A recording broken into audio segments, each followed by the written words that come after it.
Tasarıma dair ipuçları sunduğumuz bir ipucuna hoş geldiniz. Bugün sizlerle Adobe InDesign'da açık yazı yani OpenType özelliklerine değineceğiz. OpenType 2007 yılında genelgeçer haline gelmiş, tek bir font dosyası içerisinde 65.535'e kadar glif yani karakter barındırabilen, Unicode altyapısına dayanan ve zengin dil ailelerine destek sağlayan bir biçimdir. TrueType font teknolojisine karşı olarak geliştirilen OpenType ile tasarımınızda kullandığınız tipografiye görsel zenginlik katabilirsiniz. İsterseniz bu özellikler neymiş? Gelin hemen bakalım.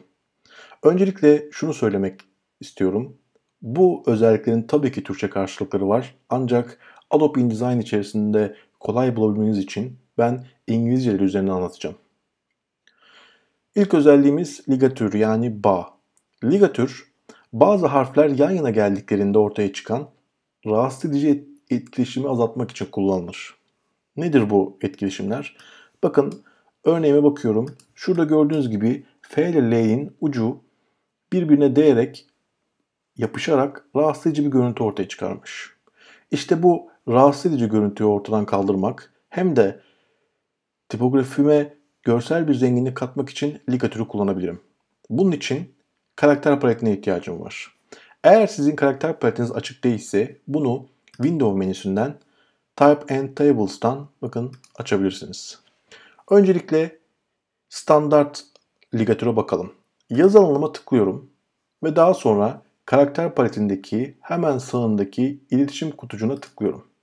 Bakın burada ligatürü görüyorsunuz. Buna tıkladığım andan itibaren bakın ne yaptı? F ile i'yi birleştirerek i'nin noktasını kaldırarak tek bir glif haline getirdi.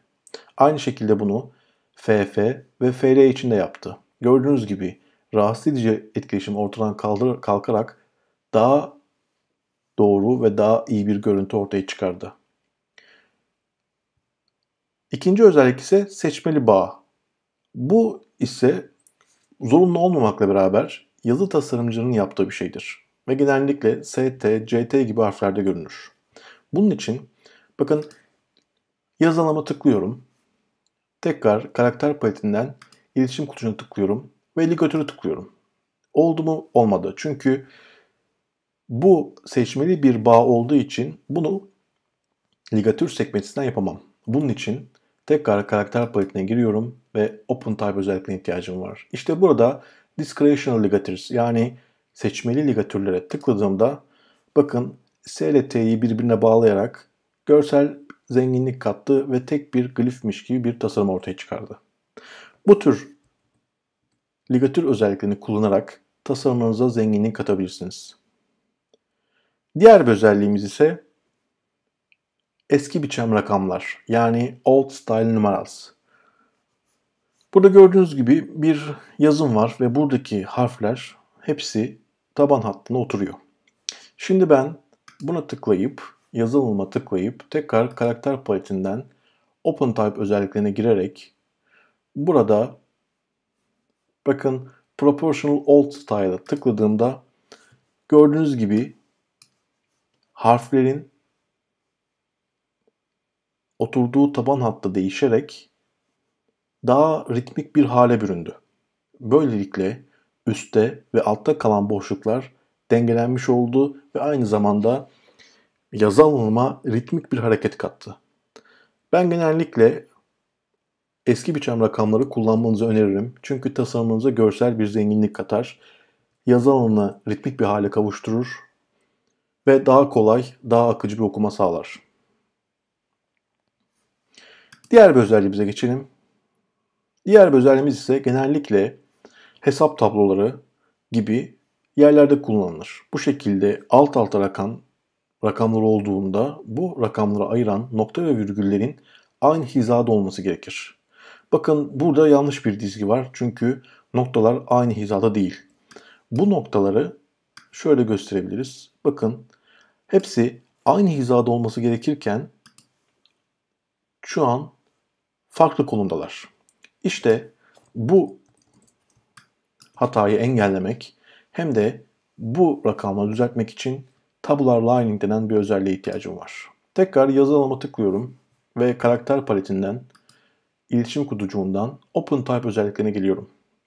Burada Tabular Lining'i tıkladığınızda bakın rakamları ayıran nokta ve virgülleri aynı hizaya getirerek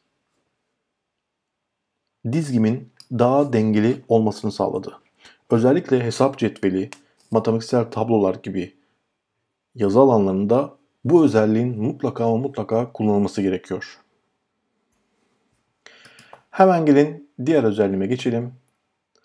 Bu özellikte numaratörler veya üst simgeler olarak geçiyor. Burada gördüğünüz gibi bir para ayırıcım var ve ben burada şu 500'ün sonundaki iki rakamın üstte olmasını istiyorum. Yani üstel rakam olarak yer almasını istiyorum. Bunun için tekrar karakter paletinden OpenType menüsüne geldiğimde bakın burada Superscript var. Buna tıkladığımda gördüğünüz gibi rakamları yukarı alarak üst simge gibi durmasını sağladı. Pardon, yanlış yere bastım. Evet. Gördüğünüz gibi rakamları ayırarak üst simge olarak durmasını sağladı. Bunu para simgeleri için de yapabilirim. Bakın aynı şekilde para simgelerisini yapabilirim. Dikkat ederseniz karakterimi seçtiğimde altta mavi bir kutu belirdi. İşte bu kutu bu karakterin alternatifi olduğu, dolayısıyla OpenType özelliklerine sahip olduğunu bize söylüyor. İsterseniz hiç karakter paletine girmeden harfi seçtiğinizde altta çıkan bakın seçeneklerden birini seçerek biraz önce yaptığım işlemi kısa yoldan yapabilirsiniz. Aynı şekilde farklı bir yazı tipinde bunu deneyelim. Bakın tekrar 2'yi seçtiğimde alta çıkan rakamlardan bunu görebiliyorsunuz. Ancak metre kare yapmak istediğimde bakın karenin üst simgesi yok. Bunun için tekrar geliyorum. OpenType ve Superscript diyorum. Burada gördüğünüz gibi rakamı üst simge olarak kaydetti.